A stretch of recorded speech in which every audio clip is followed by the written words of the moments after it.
El tema en sí, pues, para ustedes se presenta eh, establecer conocimientos básicos, básicos en el sentido de que cuando tengan una paciente con esterilidad sepan qué respuesta dar. No les estoy indicando de que ustedes deben hacer el tratamiento de la esterilidad, sino simplemente, pues, tienen que referir a una persona adecuada. No puede ser a un ginecólogo general, porque muchos ginecólogos no manejan este tema, porque tiene sus bemoles como toda subespecialidad. Entonces, simplemente ustedes podrán ver una paciente o en esterilidad siempre se habla de pareja, no se habla solamente de mujer estéril o de hombre estéril, de pareja, ¿no?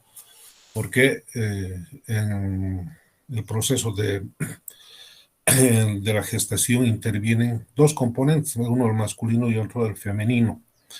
Entonces, de esta manera tenemos que referirnos siempre como manejo de pareja. Hacer algunas consideraciones necesarias y ver después si es que esta pareja posiblemente se trate de una alteración en el sexo femenino, mandarlo a un esterilólogo, o si se trata de un factor evidente, por ejemplo, con epispadias, hipospadias o con criptorquidia, un hombre, podrán referirlo a un urólogo también que comprenda el proceso de espermatogénesis, que es muy importante. No todos los urólogos tampoco manejan este tema. Bien, sin más preámbulos, decirles entonces que la esterilidad se trata de la imposibilidad de lograr un embarazo después de tener un año de relaciones sexuales sin ninguna medida anticonceptiva. Es decir, una pareja que va a estar ya, Doc, ¿sí? disculpe que le corte, creo que no está presentando las diapositivas. ¿No? Hola, bacana. No, Ya. se ve su pantalla, pero todavía no tiene diapositivas, doctor. ¿No se ve? No, doctor, está. No, doctor. Ya un cachito.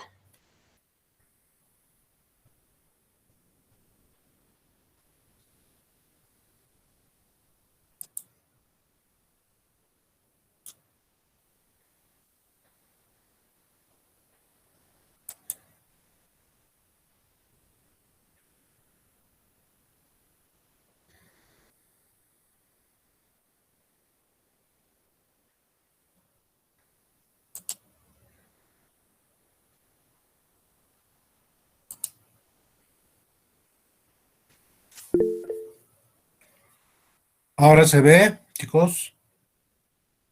Aún no, doctor.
Ahora, chicos.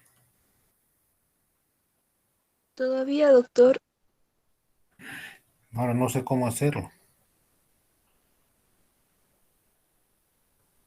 Doctor, tal vez tiene que seleccionar lo que tiene que, o sea, lo que está compartiendo aparece el recuadro pequeñito y tiene que seleccionar eso y presionar compartir. O sea, la pantalla en chiquitito aparece, eso tiene que presionar. Pantalla chiquita. ¿Cuál? Sí. O sea, puso compartir Sí. pantalla completa y le tiene que salir un recuadro de su pantalla en pequeño. Entonces, eh,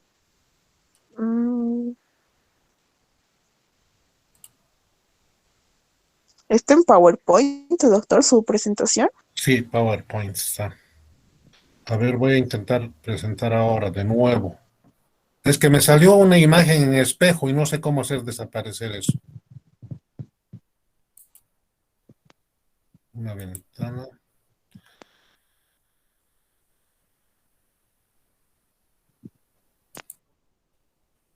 Compartir.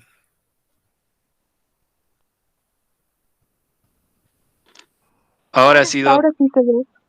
¿Podría apretar F5, doctor, o compartir en pantalla completa, por favor?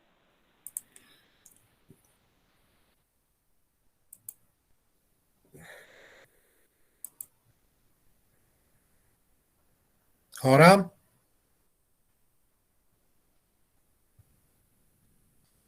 ¿se ve bien?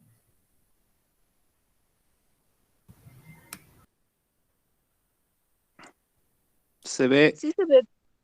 Todo bien. Ya, entonces, bueno, espero que no me falle de nuevo. Es que estoy en una computadora que no es mía. Ya hemos definido lo que es la esterilidad, ¿no es cierto?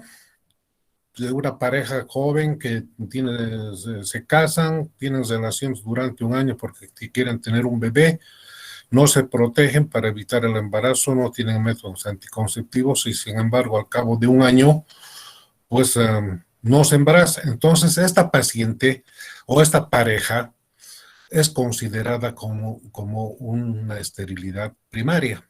¿Sí? ¿Por qué? Porque muchas parejas se casan y tienen un embarazo a los 9 meses o 11 meses, ¿sí? Entonces no podemos hacer nosotros, por ejemplo, un diagnóstico a los 6 meses de casados. No se embaraza, entonces acuden al médico, hasta ahora no se ha podido embarazar, pues preguntarle algunas cosas obvias, si no es que resalta un factor así, pero sobresaliente, pero no se puede hacer el estudio de pareja estéril antes del año, porque muchas parejas se embarazan a los 8, 9, 10, 11, 12 meses. Entonces no se justifica porque el estudio es caro, es a veces hasta molestoso. Entonces, transcurrido el año, recién podremos nosotros ver la posibilidad de hacer estudios y un tratamiento de pareja estéril. A no ser de que pues, sea un factor alterado completamente visible, ¿no? Ok. Entonces, aquí hay que diferenciar lo que es la esterilidad de la infertilidad. La infertilidad se define como una mujer que tiene un antecedente de 3 o más abortos, pues obviamente son de menos de 20 o 22 semanas según la definición de aborto, que sean espontáneos o consecutivos. Más exactamente será de 3 abortos, el antecedente de 3 abortos continuos, ¿sí? Consecutivos. Y hasta 5 abortos en alternancia, ¿sí? Eso se define infertilidad.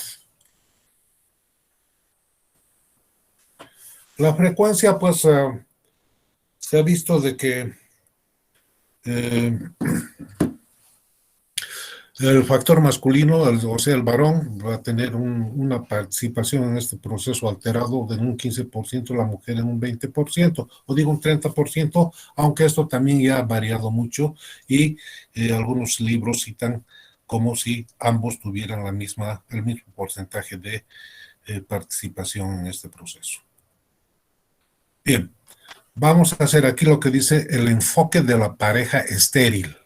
No estamos hablando de una mujer estéril, porque mientras nosotros estamos recién viendo a la paciente, no podemos diagnosticar quién está enfermo o quién tiene alterado este proceso. Entonces vamos a hacer siempre un enfoque de la pareja estéril. Y esto Doctor, ¿sí? perdón, doctor, no está recorriendo las diapositivas. Ay, Dios mío. Y ahora,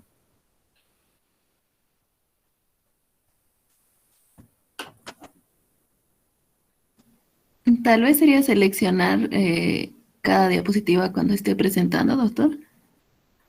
A ver, voy a ver.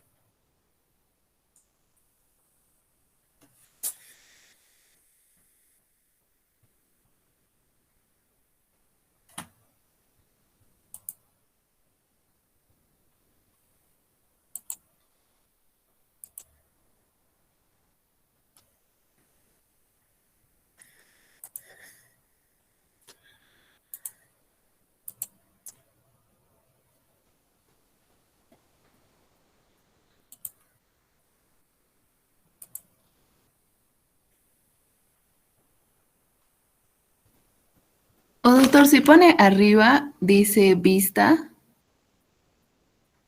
Vista, Tal- vista, vista, vista. Sí, vista. Si presiona eso, va a salir algunas otras opciones más. Puede presionar, doctor. ¿Qué dice? Vista de lectura. El cuarto de la izquierda.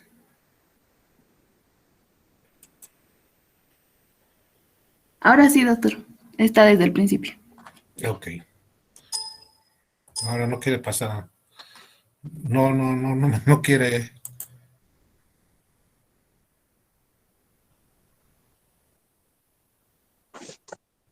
Con espacio, tal vez, Doc.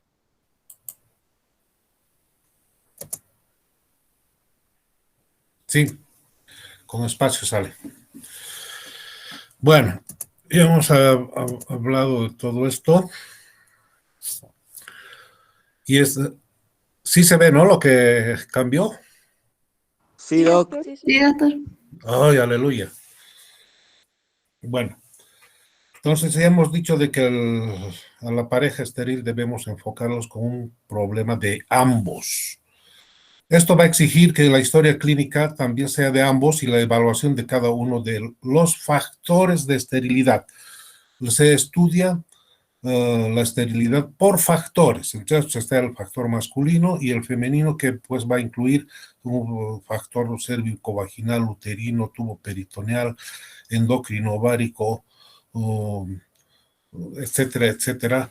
Cada uno de estos exige un examen distinto para poder diagnosticarlo.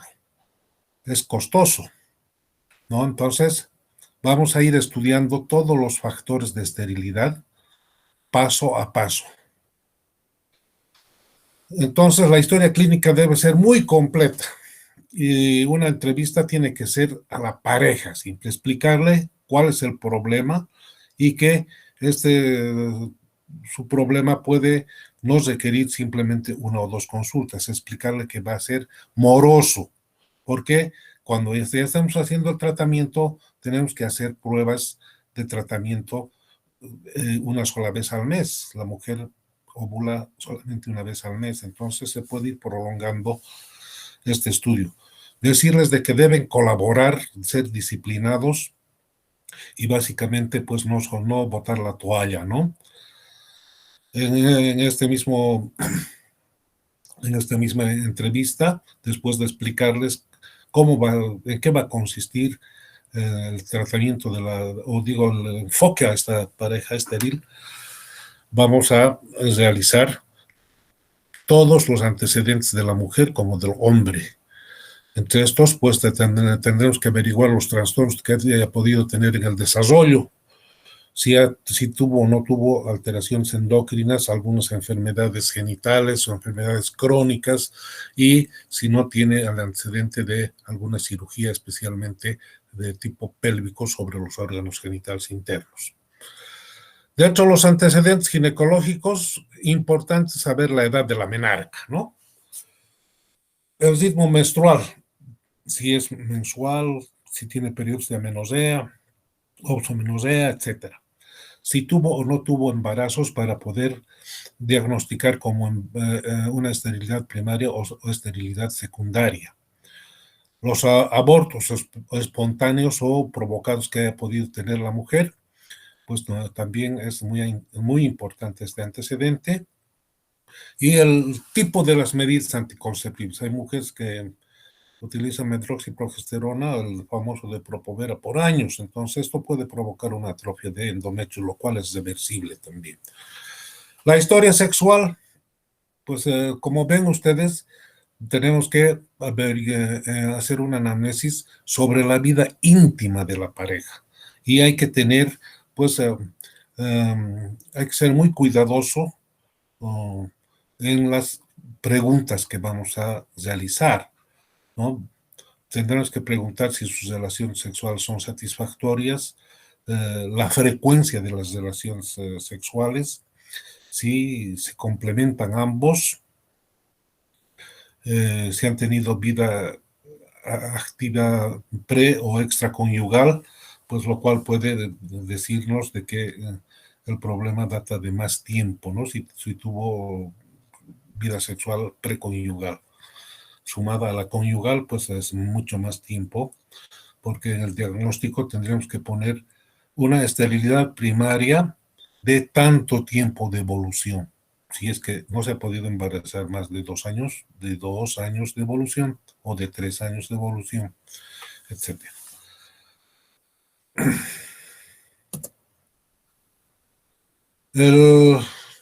Haciendo siempre el enfoque de la pareja, vamos a tener que hacer una historia clínica completa del esposo. Aquí vamos a investigar los antecedentes personales, si no es bebedores, presencia de varicocele. Sí, para haber varicocele va a aumentar la temperatura dentro del escroto, lo cual puede provocar una alteración en la espermatogénesis. Enfermedades infecciosas o venéreas. El tipo de trabajo, si trabaja, por ejemplo, como en un lugar donde hay mucho calor, ¿sí? Pues eso va a afectar también a su producción de espermatozoides. Y si consume alcohol, tabaco y algunas conductas sexuales aberrantes que pueda tener. En la mujer es donde más vamos a hacer hincapié, porque tiene más factores que pueden estar alterados. Va a comprender la exploración física, el examen ginecológico, un examen especular y también mamario. En el esposo será necesaria tanto la inspección, palpación de sus genitales externos y respecto al tamaño y posición de los testículos. Puede tener una criptorquidia, por ejemplo, falta de descenso de los testículos, ese testículo pues no produce o produce espermas malos. Y también algunas alteraciones del epidídimo y próstata. En el epidídimo generalmente las alteraciones son postraumáticas, los que se patean, etcétera, etcétera. Dentro de los exámenes básicos de laboratorio tenemos que tener una idea de cómo está su medio interno de esta pareja. Vamos a pedirles un hemograma con eritrosedimentación, la glicemia, el BDRL y las determinaciones hormonales como la folículo estimulante, la luteinizante, estradiol, progesterona y prolactina, que pues se tienen que siempre determinar en cada caso. Realizada esta evaluación inicial, se comienza el estudio de cada uno de los factores según en un esquema que ya está predeterminado. Entonces, el manejo de la pareja estéril va a consistir en una historia y un examen clínico completos, un examen ginecológico y andrológico, las pruebas de laboratorio que hemos citado y comenzaremos a estudiar a la pareja por factores. Aquí dice el factor uterino corporal, el factor ovárico, la historia, obviamente, sus pruebas de laboratorio y consiguiendo con los factores el factor cervical, el tubo peritoneal, el factor coital y el examen andrológico mediante un espermograma.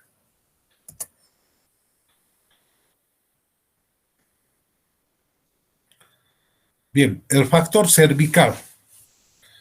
Pues tenemos que tener muy en cuenta que el cervix no está de adorno ahí, ¿no? Dentro de la vagina. Es la puerta de entrada del espermatozoide para que pueda él continuar su camino hacia el encuentro del ovocito. Pues tiene una importancia muy fundamental dentro del proceso de la reproducción. Porque pues, se van a considerar el cuello uterino y la vagina que como una sola unidad dentro de este proceso de fecundación. La vagina será pues simplemente como una especie de receptáculo colector del semen, y el cérvix o cuello como única puerta de entrada del gameto masculino hacia el encuentro del óvulo.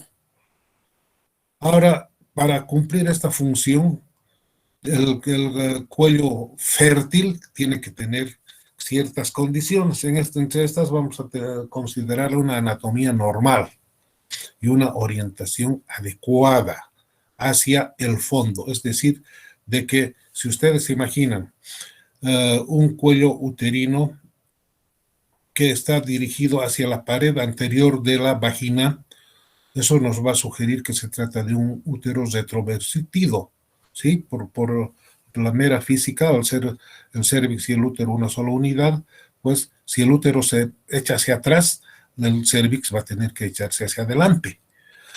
Eso no nos sirve porque el lecho seminal va a estar, o el lago seminal va a estar en el fondo del saco vaginal posterior, para que pueda tener contacto el lecho seminal con el orificio cervical externo del cérvix para que puedan ascender los espermatozoides. El orificio externo y el conducto cervical no tienen que tener alteraciones y tienen que tener una permeabilidad normal. Esto se hace mediante una pinza especial que se puede tener para ver si está permeable o no el cérvix. Algo importante es que debe tener un moco normal dentro de sus aspectos, tanto bioquímicos como biofísicos. Los bioquímicos se refiere al contenido de macromoléculas, etcétera, y los biofísicos, la cantidad, la filancia, etcétera, etcétera, que vamos a ir hablándolo en este momento. Porque dentro de las funciones del cuello uterino vamos a tener la protección del espermatozoide, pues del ambiente hostil de la vagina. Les recuerde que la vagina es un medio ácido y el semen es alcalino. Entonces, tienen que protegerse los espermas escapando lo más antes posible a través del orificio cervical externo y hacia el conducto cervical, donde sí va a poder ocultarse, digamos, ahí, porque tenemos unas criptas. Además de eso, el moco cervical va a proveer de algunos energizantes del zoospermio. Es decir, de que aquí van a terminar de capacitarse los espermatozoides dentro del moco cervical. Y convierten el moco en un receptáculo durante el periodo fértil, permitiendo el pasaje espermático. De igual forma, se va a hacer una filtración selectiva de gametos anormales y el depósito de espermatozoides viables en las criptas cervicales que les comenté. Desde ahí se va a poder liberar lentamente hacia la cavidad uterina para que puedan ir a encontrarse con el óvulo. También va a participar en el proceso de capacitación espermática, porque aquí se va a producir la primera reacción acrosómica con pérdida de la membrana citoplasmática y además de que va a alimentarse en el moco cervical para su largo viaje hasta la trompa y el encuentro del óvulo. Dentro siempre de las funciones del cuello uterino va a tener, ya les comenté, a nivel del endocérvix, un sistema de criptas o depresiones agrupadas que constituyen unidades mucosecretantes y pueden producir moco a un promedio de 20 a 60 miligramos por día. Es por eso que la mujer, cuando está en fase de ovulación, pues es húmeda, tiene una secreción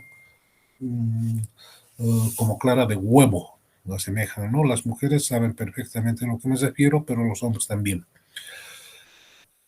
Esto pues siempre va a ocurrir en la fase periovulatoria.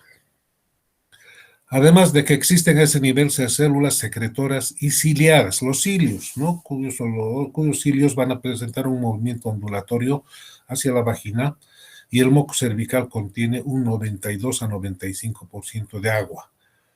Eso es cuando está en fase periovulatoria y está integrado por componentes macromoleculares y principios solubles de bajo peso molecular y elementos celulares que no deben sobrepasar también en cantidad. Durante el periodo ovulatorio, las proteínas, escuchen bien esto, durante el periodo periovulatorio, las proteínas que contienen el moco cervical se van a disponer en paralelo, ¿sí? Como las rieles del tren, por ejemplo, que van a formar pasillos que van a facilitar el pasaje del espermatozoide en vía ascendente, hacia el útero. Y obviamente esta disposición se modifica durante la fase progestacional, donde el moco se va a volver espeso, formando una trama reticular densa que mide o que impide el ascenso de los espermatozoides. El mecanismo de espermomigración. Vean ustedes cómo tiene que ir el esperma en busca de lobo.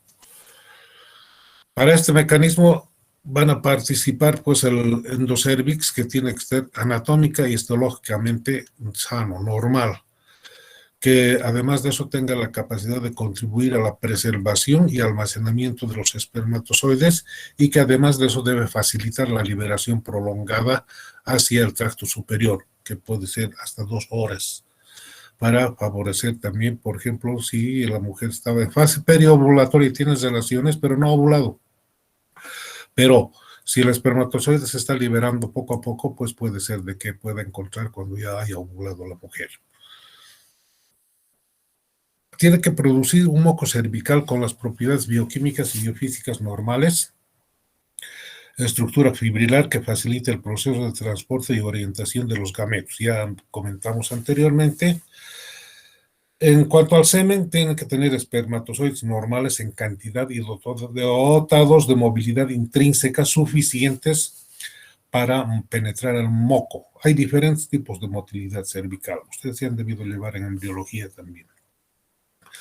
El transporte espermático presenta 2 fases. Una inicial que permite a un grupo de espermatozoides llegar a la trompa en un tiempo de 2 a 10 minutos. Fase rápida. Y la otra de acumulación en las criptas del cuello cervical, de donde se van a liberar lentamente a partir de estas criptas, ¿no? Y esta duración puede extenderse entre 10 minutos a 3 horas, lo cual pues obviamente va a facilitar la posibilidad de poder encontrar al lobo.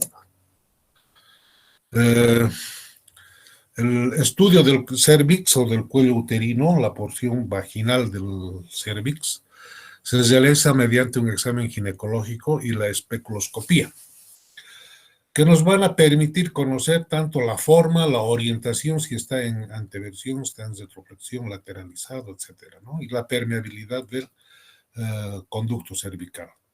La semiología del cervix nos va a informar sobre el estado del orificio cervical externo, la presencia de pólipos, si tiene desgarros, si tiene estenosis, si hay infecciones o cervicopatías o algunos defectos anatómicos probados o provocados por una conización o amputación cervical en casos de cáncer cervicouterino en fases tempranas.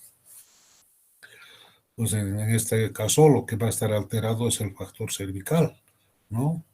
Porque ya no va a tener el cervix íntegro, pero para esto también hay una solución, para evitar saltarnos este factor al que puede quedar alterado al hacerse una conización o una amputación cervical, pues vamos a hacer laboratorialmente la capacitación espermático con solución de Gomel, que se llama, y posteriormente hacer una inseminación uterina con semen del padre, ¿no?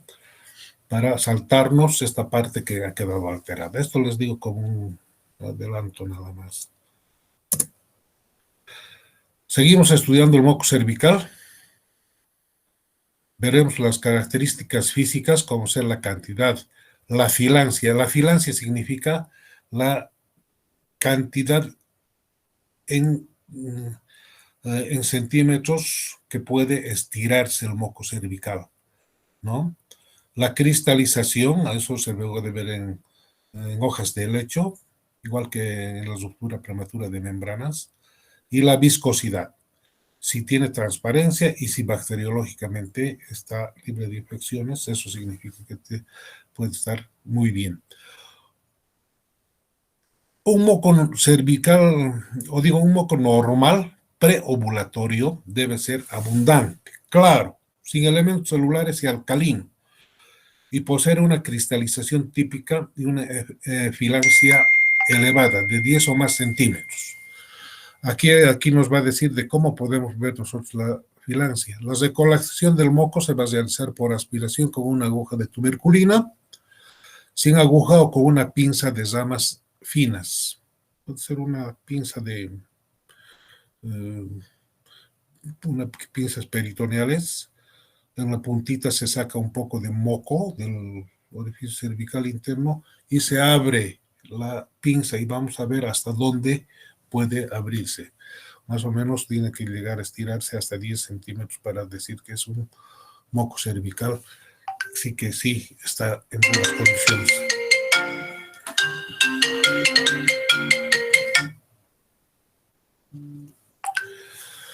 Bien. Acá dice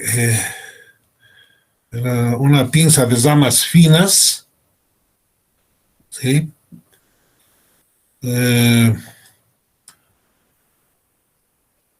Vamos a, luego de hacer la toma del moco cervical, vamos a separar sus ramas y vamos a medir la longitud de la hebra que puede estirarse.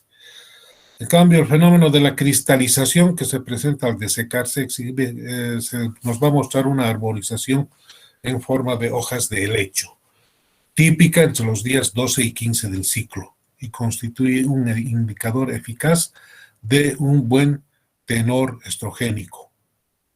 La progesterona va a inhibir esta formación de cristales y para evaluar la actividad estrogénica del moco cervical se emplea la cuenta cervical, que incluye 4 variables. Tenemos que tomar en cuenta para decir que está estrogénicamente bien estimulado el moco cervical. Tendremos que ver la cantidad, la filancia, la cristalización y el aspecto del orificio cervical interno. Siempre vamos a seguir estudiando el cuello cervical con una prueba de inseminación y espermomigración postcoital, que se denomina el test de Sims-Huner, ¿sí? Aquí se va a basar en la observación del número de espermatozoides móviles por campo en una muestra de moco obtenida después del coito. Se efectúa en el periodo preovulatorio y vamos a tener una gráfica de temperatura basal para esto. Ustedes saben que cuando hay ovulación, pues la temperatura va a subir hasta en 0.3 grados centígrados y nos puede estar hablando de una posible ovulación. Esto en los días 12 a 14 de un ciclo normal. Para esto tenemos que tener una abstinencia sexual de 2 a 4 días y no emplear, pues, obviamente, ni lubricantes ni lavados intravaginales. Y después de la relación, concluir entre 2 y 6 horas o ideal 4 horas al consultorio para poder hacer este test. Se efectúa, ahí vamos a efectuar una toma del contenido vaginal y una endocervical. Aquí en la endocervical vamos a investigar la cantidad, la transparencia, filancia y cristalización del moco y el número de espermatozoides vivos. La toma vaginal, pues ya nos va a mostrar otro tipo de componentes como células exfoliadas, restos celulares y algunos espermatozoides inmóviles. Esto va a depender siempre según el tiempo que haya transcurrido y que hayan estado sometidos a la acidez del medio vaginal. Esta comprobación significa que la cópula se ha realizado, o digo que la cópula o el acto sexual se ha realizado en forma adecuada. La toma cervical demuestra pocas células y espermatozoides móviles e inmóviles. Los móviles pueden ser móviles in situ, grado 1. Esos son estos espermatozoides que como borrachitos dan la vuelta alrededor de un espacio, ¿sí? Como si estuvieran bailando en un espacio pequeño. y los traslativos lentos, grado 2, o traslativos rápidos, grado 3. Una prueba normal va a presentar 10 o más espermatozoides por campo con buenos movimientos progresivos, que no haya signos de aglutinación espermática, y una prueba normal nos va a mostrar pues una aglutinación significativa. Va a haber espermas inmóviles o en algunos casos tendremos una ausencia de espermatozoides. El test de Kremer, que no se lo hace casi ya, se emplea un tubo capilar con moco cervical, colocándolo en un frasco con semen del esposo. Se va a indicar, se investiga la progresión, la concentración y el grado de motilidad de los espermatozoides.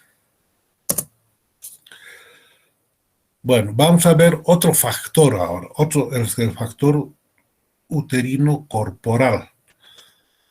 El útero va a estar constituido o este factor puede estar constituido por las alteraciones del útero y del endometrio.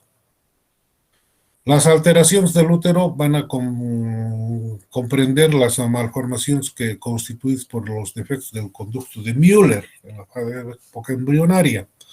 De ahí, alteraciones de este conducto, nosotros podemos encontrarnos con útero de Delpol, útero único, bicorne, el útero arcuato, a la formación de miomas en las distintas localizaciones intramurales, submucosas, y las alteraciones de posición, y también la hipoplasia uterina, lo cual nos estará dando también un diagnóstico importante, ¿no?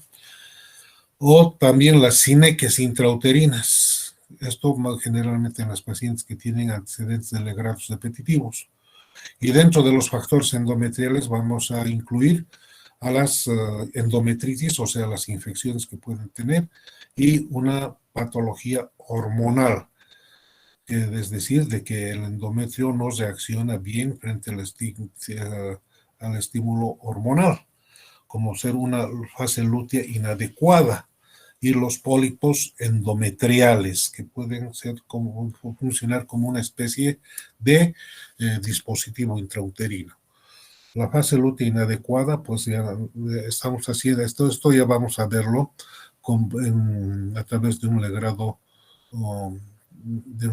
biopsia que vamos a tener de la paciente con una cánula de Gine para mandar a estudiar si los patólogos tienen un fechado endometrial de acuerdo a los días, viendo las modificaciones que se producen dentro de la constitución del endometrio a través del estímulo progestacional.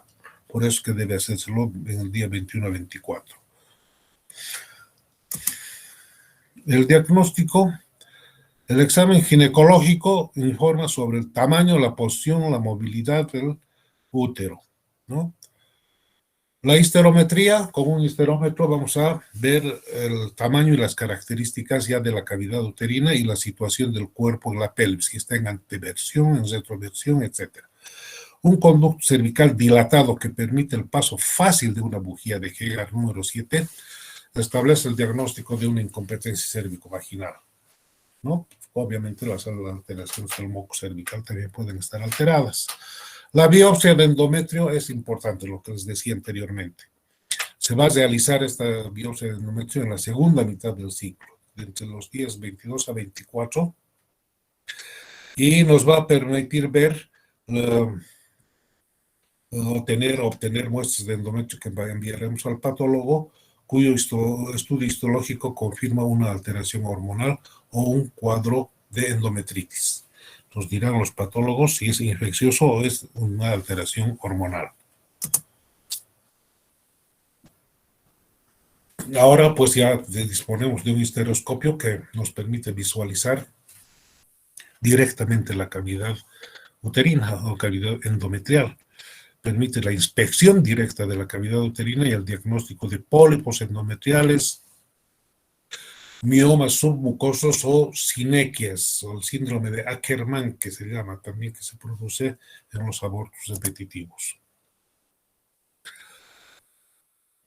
La laparoscopía es coadyuvante diagnóstico que debe entrar dentro de lo que significa el estudio de la pareja estéril, porque hay otros estudios que nos pueden permitir tener una idea y suponer alguna otra patología. Pero mediante la laparoscopía vamos a tener una visión directa de lo que son los órganos genitales internos y pues este se va a realizar para el diagnóstico de varios factores y entre ellos para evaluar el aspecto del cuello uterino en su porción pélvica, la superficie, la forma, anomalías, movilidad y posición del útero, así como la histerografía brinda información fiel sobre alteraciones intrauterinas.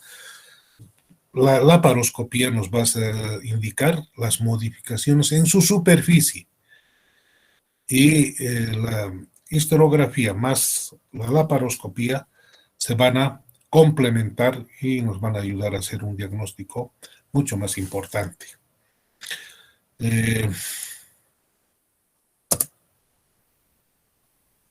Aquí la ecografía tiene mucho valor en la investigación del factor uterino y vamos a ver que es de gran ayuda porque los ecógrafos han ido evolucionando tecnológicamente a pasos agigantados y hay ecógrafos que solamente les falta hablar.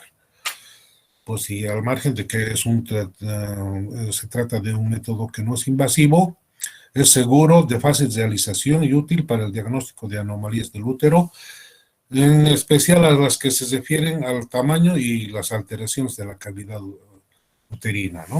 En cambio, la laparoscopía, pues, es un método invasivo que requiere anestesia.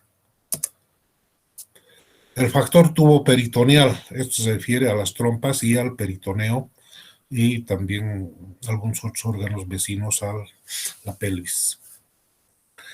Este estudio del factor tuboperitoneal nos va a permitir ver las alteraciones de las salpinges junto con las adherencias peritubo-ováricas.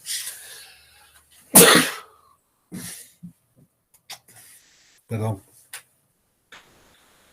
Fíjense que estamos hablando de aquí la posibilidad de encontrar adherencias peritubo-ováricas o un factor peritoneal alterado.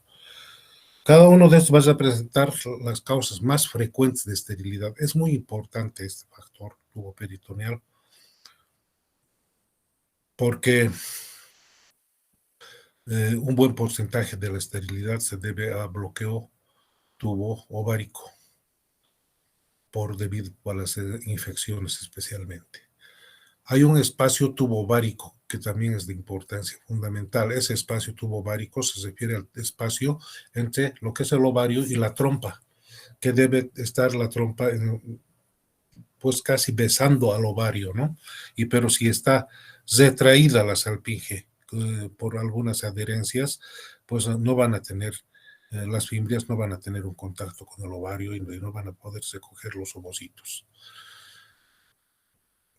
Este espacio tubo-ovárico constituye el primer tramo de recorrido del óvulo al encuentro del esperma y sus alteraciones impiden el proceso de fecundación. La trompa desempeña las siguientes funciones. Ustedes lo saben esto de memoria. Participa, pues, obviamente en el transporte de esperma. A nivel de la ampolla tubárica es ahí donde se va a producir el encuentro del óvulo y del espermatozoide y por consiguiente realizarse la fecundación. Interviene en el pasaje del óvulo fecundado hacia la cavidad uterina. Y también va a ejercer una acción protectora y trófica sobre el huevo. Ahora, las causas de alteraciones del factor tuboperitoneal. La patología infecciosa es la más importante. Es la causa más frecuente de alteraciones en las trompas y el daño que produce se va a manifestar obviamente por obstrucciones de la trompa o por estrechamientos de su luz que pueden provocar incluso embarazos ectópicos. El bloqueo del espacio o del ovario, ¿no? El bloqueo del ovario, por ejemplo, un poco de piplón que vaya a interponerse entre la salpinge y el ovario por un proceso de infeccioso a nivel abdominal. O frente a una oforitis, o sea, una infección del ovario pues el estómago siempre tiende a tener sus métodos de defensa y entre estos pues va a ir también el epiplón a tratar de bloquear esa infección encapsulando al ovario, ¿no? Y entonces puede estar bloqueado el ovario. Y la distensión y alteraciones del hiato tubo ovárico, o sea que se separe mucho la trompa del ovario. Las salpingitis provocadas por la infección séptica de gonococos y por clamidia son los gérmenes más comúnmente responsables de esta alteración a nivel de la trompa. Después, otra causa, aparte de las infecciosas, las endometriosis. Recuerden que las endometriosis no es endometritis, por favor. Las endometriosis han llevado como un tema muy individual en la clase teórica, es la presencia de tejido de endometrial fuera de la cavidad uterina, que va a responder igual similarmente a los estímulos endometriales, o sea, si tenemos un pedazo de un foco endometriósico dentro de la cavidad abdominal, este va a responder al estímulo hormonal y puede sangrar cada mes. Otro factor de alteración tubo peritoneal serán las operaciones pelvianas previas por producción de procesos adherenciales, que se ha hecho alguna miomectomía, etcétera, y secundariamente se pueden haber formado adherencias. Pólipos cornuales y divertículos de la luz tubárica. A veces pueden haber a nivel de la cavidad endometrial cerca de los cuernos, algunos pólipos, o los divertículos de la luz tubárica como secundarias a un proceso de infección, un proceso infeccioso y con debilitamiento de la capa muscular de la trompa y posteriormente dilatación de estas, que de esta forma se va a poder observar la especie de divertículos que también se puede conocer con el nombre de hidrosalpinx. El diagnóstico se realiza mediante la historia clínica, evaluando los antecedentes infecciosos y quirúrgicos abdominales, ¿no?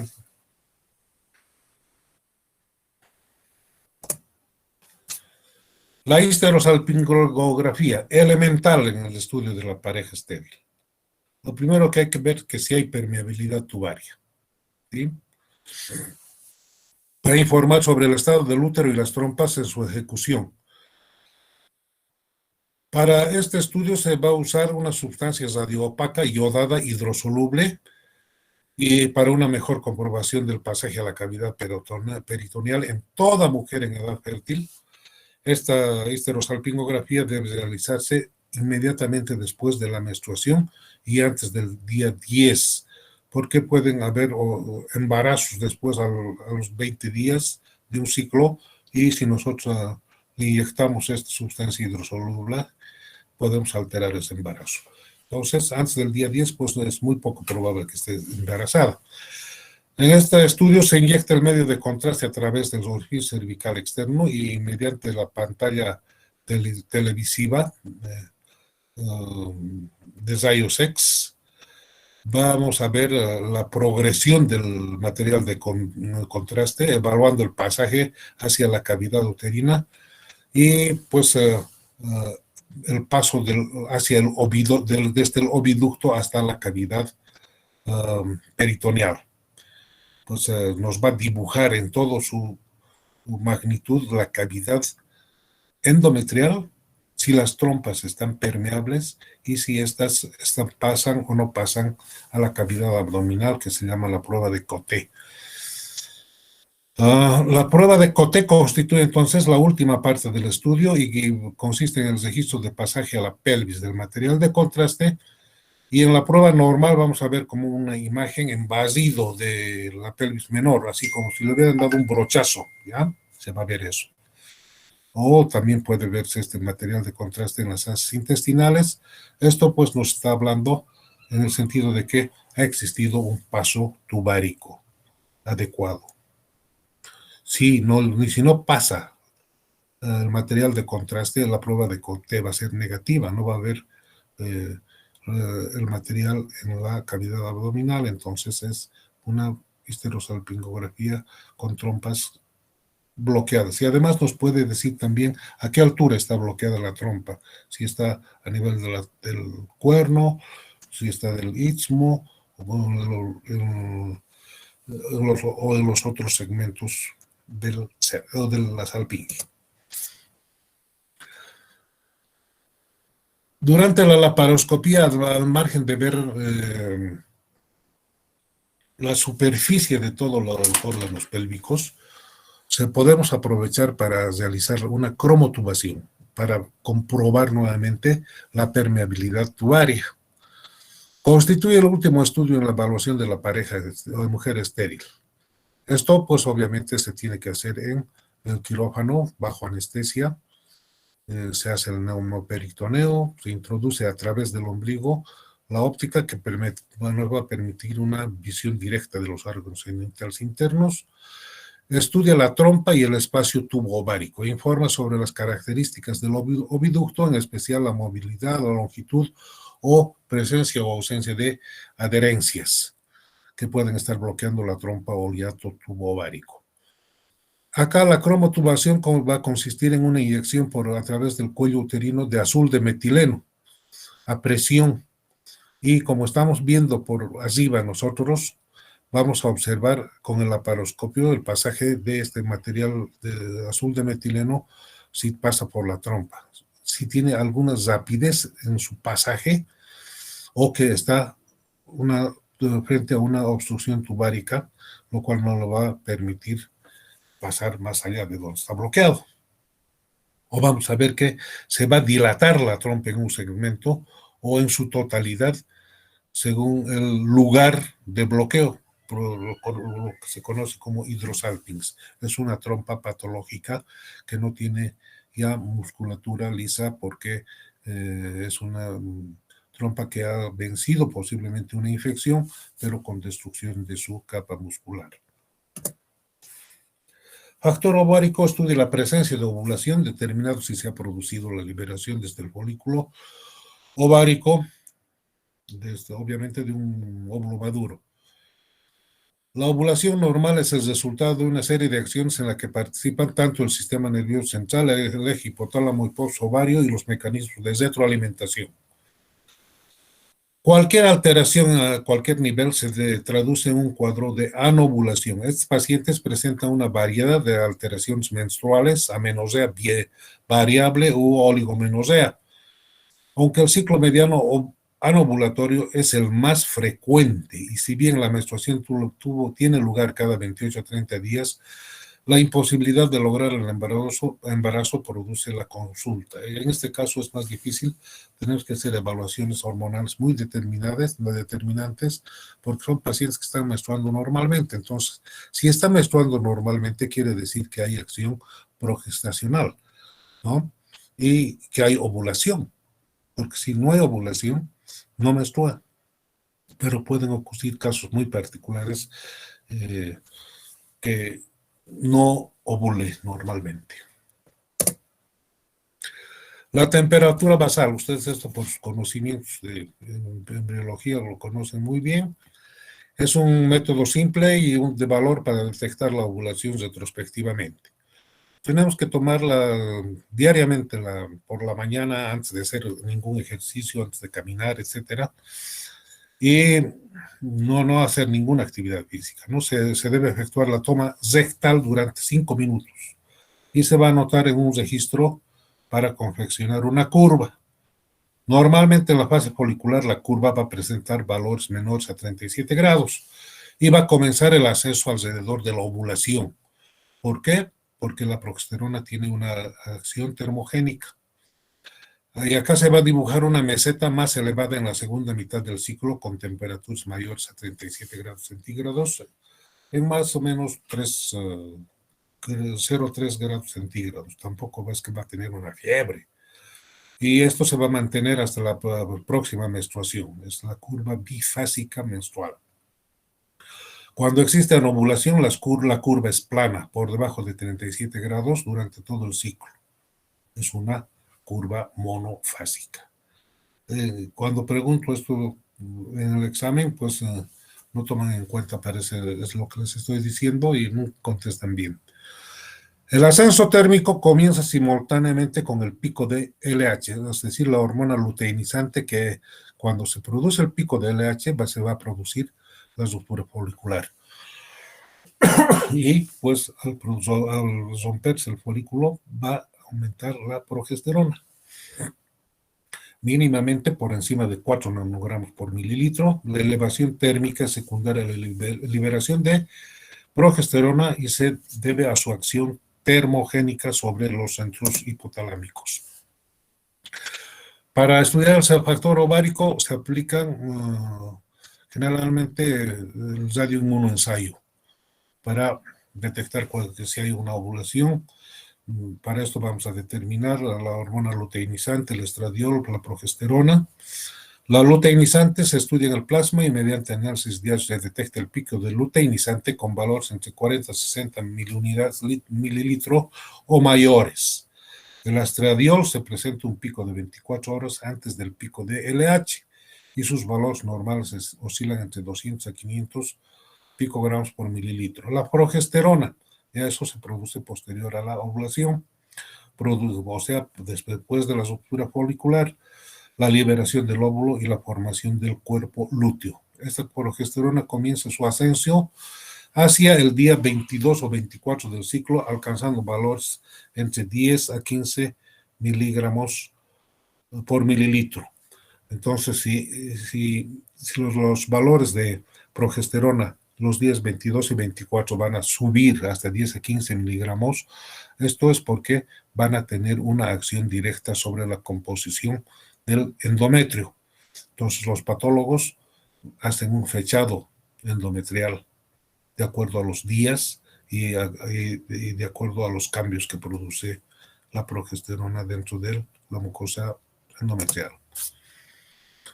La biopsia de endometrio, ahí tenemos una pincita de succión, a veces se chupaba con esto, se llama la cánula de Gine, se introducía dentro del útero y se lo podía hacer un raspaje lineal de toda la cara anterior del útero y el contenido luego se lo soplaba a un frasquito para mandarlo a patología. Esta biopsia de endometrio es un estudio indispensable para el diagnóstico de ovulación y además nos va a informar sobre el grado de maduración secretoria y preparación del endometrio. Esta toma de biopsia se la va a realizar también entre los días 23 a 25 del ciclo, efectuando una toma lineal sobre la cara anterior del cuerpo uterino. Y el material obtenido se estudia el fechado endometrial observando los cuadros secretorios y estableciendo la correlación de los mismos con el día del ciclo. Esto nos dice el patólogo. La laparoscopía se realiza en la segunda mitad del ciclo y comprueba la presencia de folículo desgasado o la presencia del cuerpo amarillo, índice seguro de liberación del óvulo. Esto ya me parece una grosería. La laparoscopía permite nada más para ver si ha habido ovulación. Podemos tener otros métodos no invasivos, menos costosos para comprobar de que sí haya producidose una ovulación. La ecografía, pues muy importante, útil para medir el crecimiento del folículo, lo que se llama una ecografía de crecimiento folicular, ¿no? De la maduración folicular. Pues va a estar creciendo, va a estar creciendo, va a estar creciendo según los días 12, 13, 14, etcétera, el folículo y aparece después, ya desaparece, lo que quiere decir de que ya se ha roto el folículo, ¿no? Los ecografistas tienen más experiencia en la valoración de esto y nos pueden decir de que sí ha habido una maduración folicular y una ruptura folicular positiva o negativa. Factor masculino. Los pobres hombrecitos muchas veces dicen de que cuando no pueden tener una criatura, agarran a su mujer y le dicen que es una inútil, que no sirve, que no puede darle ni hijos, nada. Y cuando se hacen los estudios, el inútil era el hombre, ¿no? Que está alterado. Entonces, hay que darles una lección también a los hombres y decirles de que no son tan inocentes en este proceso. En la actualidad se acepta que el hombre es el responsable de la esterilidad conyugal en la misma proporción que la mujer. No hay dónde perderse. Y para estudiar al hombre vamos a ver nosotros una historia clínica completa, un examen andrológico, ¿no? Constitución más muscular, pilosa, etcétera, y lo más importante, un espermiograma. También en el hombre hay que ver todos sus antecedentes, las enfermedades que puedan dejar secuelas, por ejemplo, ectopia testicular. La fiebre urliana. ¿Qué es la fiebre urliana? ¿Alguien me puede decir?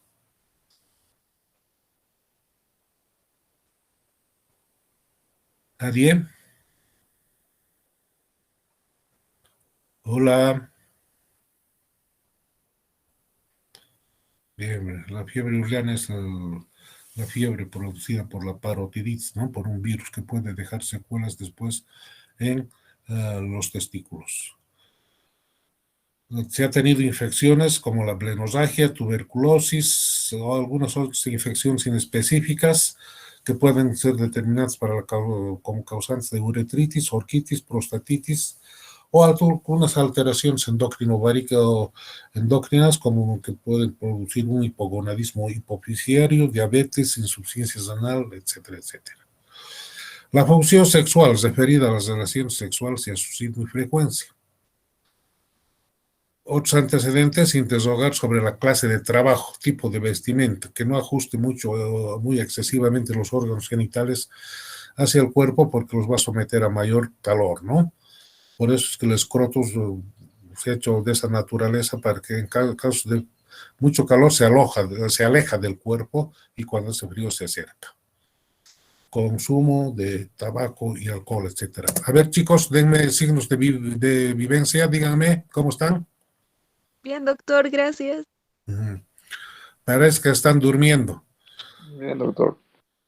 No, Aquí, doctor. Muy bien. El examen andrológico, el somático. Acá vamos a ver la distribución del sistema piloso, tanto en tronco y extremidades, la altura del individuo, si no tiene gigantismo, nanismo o conidismo. Los genitales, verificar la presencia de las neomalías peneanas. ¿Sí? La inspección y palpación de las bolsas escrotales y su contenido, los testículos, epidídimos, conductos deferentes y descartar la presencia de varicocele, que generalmente es por ecografía. Palpación de la próstata y vesículas seminales mediante tactos rectales. Esto no lo hago yo ni lo hacen muchos médicos esterilólogos porque si le hacemos un tacto rectal, dice, pues no, pues este doctor me está torturando acá, mejor me voy a otro. Hay que saber ubicarse en el tipo de personalidad que tiene el paciente para poder proponerle un examen prostático, ¿no? Mediante tacto rectal, no todos van a aceptar. Y también en cuanto se refiere a las preguntas, hay que ser muy discreto, ¿no? O decirle cuántas veces se acuestan al día, ¿no? Hay que utilizar palabras, pues, siempre un poco más, menos inquisitivas, ¿no? Con mucha cautela. El espermograma. La recolección, para hacer un estudio, esto de laboratorio, el espermograma, se recolecta el semen con una abstinencia sexual previa hasta de 3 a 5 días, aunque algunos libros dicen de que debe ser según la frecuencia normal de sus relaciones sexuales. Si tienen 3 relaciones a la semana, pues es imposible que tenga 5 días de abstinencia, ¿no? O se lo obtiene mediante masturbación o un coito interrumpido. Se va a recoger en un frasco de boca ancha. Hay que conservarlo a temperatura ambiente y procurando realizar el estudio dentro de las 2 horas siguientes. Dentro del estudio ya, en sí, en el laboratorio, el examen físico nos va a dar un volumen entre 1.6 y 6 mililitros. el color tiene que ser blanquecino, característico, una reacción alcalina de un pH de 7-8. Examen microscópico en fresco nos va a permitir distinguir los espermatozoides móviles o inmóviles. La movilidad no debe ser menor al 60%, pero este 60% viene de la sumatoria de varios movimientos. Y de ellos el número de activos con traslación rápida no inferior a 30%. Es decir, de que los buenos no deben ser inferior al 30%. Ahora, el recuento de espermatozoides debe ser de 40 millones por mililitro. Y los valores inferiores reciben la denominación de oligospermia. Y una oligospermia muy marcada, si nos dicen 10 millones de espermatozoides, eso es oligospermico. Y la capacidad fecundante del número de espermatozoides se refiere como a 20 millones. ¿Ok? La disminución de la actividad, es decir, de que no se mueven muy bien los espermatozoides, están cansados, eso se llama astenospermia. Ahora, un número significativo de gametos muertos tiene que ser mayor a 15% o mayor al 15% constituye la necrospermia. Necrosospermia. Y la ausencia de espermatozoides se denomina azospermia. No hay espermatozoides. En este caso hay que hacerles exámenes incluso genéticos. A veces pueden ser mujeres que están en un cuerpo de hombre. El examen microscópico de los preparados teñidos sirve para estudiar la morfología de los espermas y sus anomalías. Se considera normal hasta un 30% de gametos anómalos, un porcentaje mayor, pues ya nos va a indicar que estamos frente a una teratospermia, son espermatozoides monstruosos. Algunos factores coitales femeninos, una dispareunia superficial, en este caso, pues algunas mujeres que les duele al tener sus relaciones sexuales, pueden ser de causas vulvares, genitales o uretrales. Muchas las infecciones, más que todo. La dispareunia profunda puede tratarse de una alteración cervical, uterina, tubáricas y ováricas, un proceso inflamatorio a nivel de las trompas que pues, va a provocar movimientos bruscos en el útero y consiguientemente le va a doler a la mujer durante su relación. Factores coitales masculinos, impotencia orgánica, trastornos de la libido, pues habrá que dar sildenafil, ¿no? A estos pacientes, trastornos en la erección y trastornos de la eyaculación. ¿Cómo puede ser un trastorno de la eyaculación? Hay esto es lo que se llama hipospadias o epispadias, ¿no? Que está abierta la uretra no por el meato uretral, sino durante el trayecto de la uretra a lo largo del pene, y a veces se puede eyacular fuera de la vagina. El tratamiento hay que realizar de acuerdo a lo que hemos encontrado alterado, ¿no? Ya si tenemos un conocimiento de la etiología y la causa de la esterilidad, pero sin embargo uno de los problemas más contradictorios que existen es la comprobación de la normalidad en los diversos factores y la no obtención del embarazo. Este cuadro se lo define como esterilidad sin causa aparente, ESCA, y que es muy raro. O sea, hay que averiguar en esto el factor inmunológico que no cité anteriormente, pero que ahorita les digo cuál es el factor inmunológico, que está en alto ascenso. El tratamiento será de acuerdo a lo que hemos observado alterado. Si es un tratamiento, o sea, un factor cervical, veremos si es anatómico, infeccioso, etcétera, y haremos el tratamiento correspondiente. El factor uterino corporal, si encontramos miomas, haremos una cirugía para sacar los miomas. El factor ovárico, corregir si esta de repercusión simplemente de tipo hormonal, hacer los respectivos tratamientos con inductores de maduración folicular. El factor masculino, de acuerdo a lo que hayamos encontrado. El factor coital. El factor tubo peritoneal, que es el más frecuentemente alterado, ¿no? Y se va a referir básicamente a la formación de adherencias y alteraciones en la estructura de la salpinge.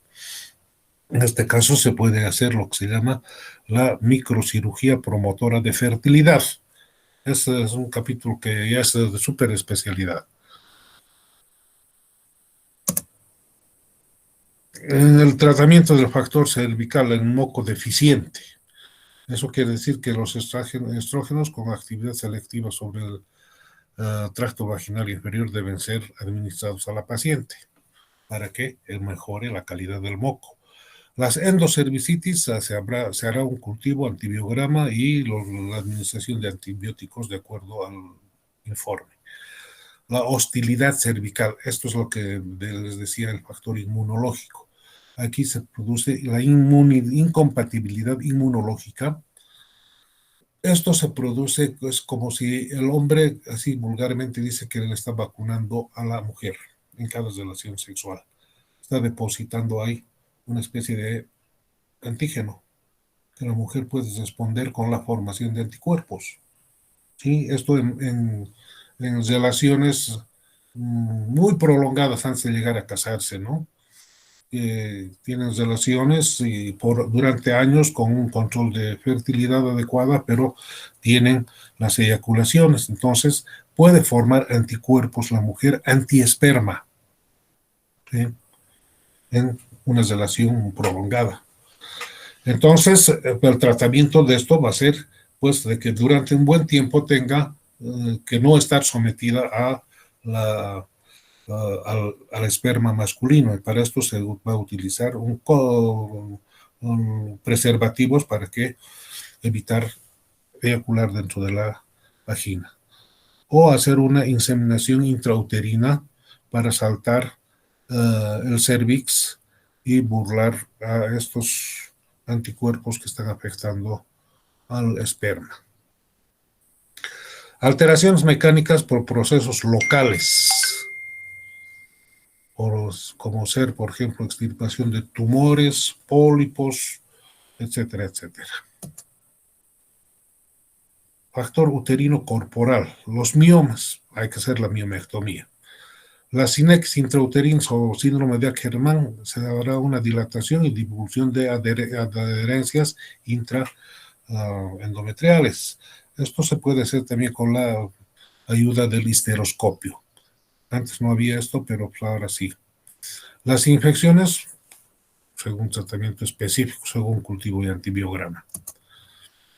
Factor ovárico, anovulación, va a quedar inductores de la ovulación como el clonifeno, las gonadotropinas menopáusicas humanas, la folículo estimulante purificada o la gonadotropina coriónica. Esto con un control ecográfico y estradiol para ver si hay maduración folicular. Bloqueos ováricos frente a la formación de adherencias, etcétera, que pueden estar afectando el hiato tubo ovárico, pues se podrá hacer una microcirugía o una adherenciolisis en condiciones muy especiales. Recuerden que el ovario es el único órgano intrapélvico que no tiene cubierta peritoneal. Entonces, cuando se altera y se infecta, la formación de adherencias está a la orden del día por no tener la cubierta peritoneo. El factor masculino, vamos a hacer la biopsia de testículo para conocer la causa de patología determinante. Si tiene alguna endocrinopatía, hay que hacer el tratamiento sustitutivo afectado. Factor coital, dispareunia superficial y profunda. Pues para esto, pues tendremos que ver también la causa, ¿no? Si tiene focos endometriales o focos de endometriosis que causan dolor también, o tiene un proceso infeccioso intrapélvico, pues va a tener dispareunia por la profunda. Y algunos factores psicógenos, aquí la psicoterapia nos va a ayudar a corregir esto. Y en el factor tubo peritoneal, el tratamiento va a consistir frente a una infección, tratamiento antibiótico. En endometriosis, una terapéutica específica. La endometriosis es un tratamiento prolongado, ¿no? Hay que poner a la embarazada en una especie de amenorrea de la gestación durante 9 meses para que se atrofien esos focos endometriósicos. Y a veces por endometriosis, o digo por la paroscopía, puede cauterizar o quemar los focos endometriósicos cuando no son muy grandes. Si hay adherencias y un bloqueo ovárico, tubo ovárico, pues aquí se va a hacer la microcirugía y la adherenciólisis. Bien, no sé si tienen ustedes idea de lo que es la fertilización in vitro, ¿ya? Antes se veía esto como si el médico hiciera al bebé con sus manos, ¿no? No es tan así, puesto que es nada más un desarrollo de tecnología de la fertilización in vitro que no está hecho tampoco en un tubo de ensayo, ¿no? El bebé, sino que se salta aquí básicamente cuando el factor tubo peritoneal está alterado, o sea que hay un bloqueo tubárico, pero la mujer ovula, etcétera, el hombre tiene buena calidad de espermatozoides, etcétera. Entonces, y no hay la posibilidad de corregir el bloqueo tubario, entonces se va a proceder a la fertilización in vitro. Para esto, pues se hace una inducción a la ovulación con citrato de clomofén o gonadotropinas coriónica humana, etcétera, etcétera. Y uh, para tener un desarrollo folicular múltiple, ¿no? Para poder hacer una recolección de los ovocitos por ecografía y por función del Douglas, recolectar los ovocitos, depositar estos ovocitos en cajas especiales y lo vamos a juntar con el semen, el semen que va a estar capacitado, escogido, limpio. Entonces se va a producir la fertilización. Una vez que se fertiliza en una cajita, se lo va a absorber en una jeringa especial, se lo va a introducir a través del cérvix y se lo va a chisguetear dentro de la cavidad endometrial. Ya acá, cuando ya estamos haciendo la introducción del material con la jeringa dentro de la cavidad uterina, quiere decir que ya está fertilizado, porque tenemos que verlo al microscopio. Y si se ha fertilizado, ya no son ni óvulo ni esperma, ya es un embrión. Y pueden ser varios también, ¿no? De acuerdo a la cantidad que hayamos podido recolectar de ovocitos. Actualmente se considera, muchos médicos publican, ¿qué capos médicos? 7 embarazos en una paciente con fertilización in vitro. No es así, eso es un error, porque al tener 7 pacientes, 7 bebés, la posibilidad del aborto es muy grande. Si se salvan del aborto, la posibilidad del embarazo pretérmino en condiciones inmaduras incluso también es elevado. Actualmente máximo se puede permitir 3 embriones para la transferencia de los mismos, ¿no? Y a veces pues se prenden 2 y si se prende uno pues mucho mejor todavía, pero siempre se transfieren 2 o 3 embriones. ¿Ya? ¿Ok?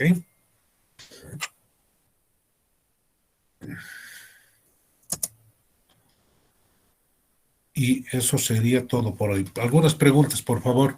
Es muy largo, por ser una subespecialidad en una clase, darles esto. La verdad es que es un poco difícil resumir, pero he hecho todo lo posible por darles un pantallazo de lo que es la esterilidad. ¿Algunas preguntas, chicos?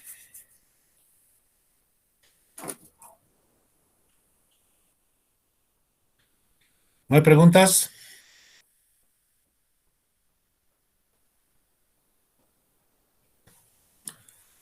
Ok, entonces vamos a dar por terminada la clase, chicos. Doctor, una consulta. Sí, ¿Con estos métodos se puede elegir también el sexo del bebé o no se puede? no se puede, no se puede, no se puede, eso sí.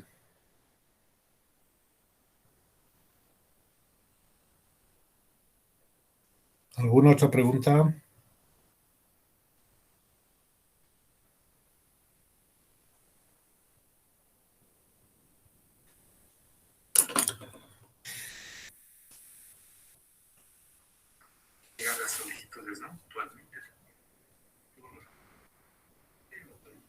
Bien, si no hay más preguntas, vamos a dar por terminada la clase, jóvenes. Está bien, doctor, gracias. Está bien, doctor. Está bien, doctor, gracias. Ok.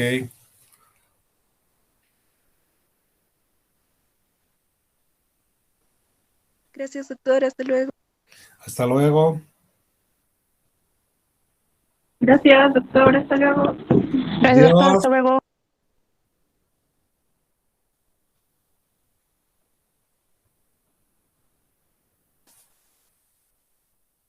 ¿Cómo lo vas a hacer?